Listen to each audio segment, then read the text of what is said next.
అందరికీ నమస్కారం. మనకు తెలుసు నక్షత్రాలు 27 అని.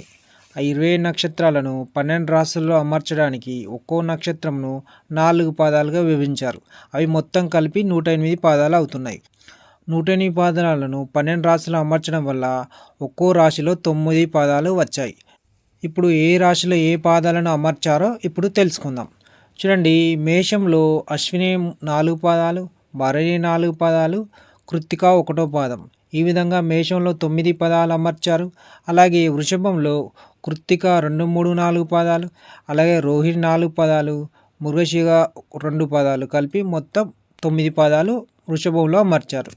అలాగే మిథునంలో మృగశిర 3వ పాదం, 4వ పాదం, అలాగే ఆరుద్ర 4 పాదాలు, అలాగే పునర్వసు 3 పాదాలు. ఈ విధంగా 9 పాదాలు మిథునంలో అమర్చడం జరిగింది. అలాగే కటకంలో పునర్వసు 4వ పాదం, అలాగే పుష్యమి 4 పాదాలు, అశ్లేష 4 పాదాలు కలిపి 9 పదాలు కటకంలో అమర్చడం జరిగింది.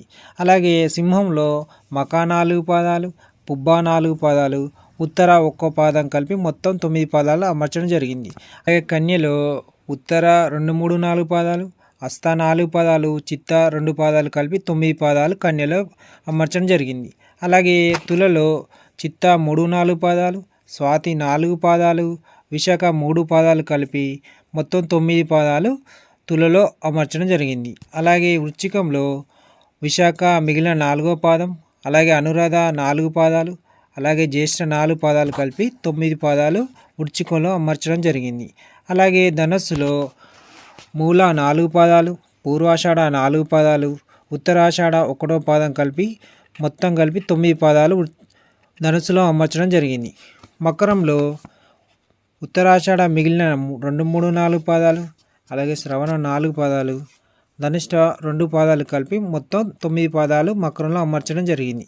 కుంభంలో ధనిష్ట మిగిలిన 3, 4 పాదాలు, శతభిషం 4 పాదాలు, అలాగే పూర్వభద్ర 3 పాదాలు కలిపి 9 పాదాలు అమర్చడం జరిగింది.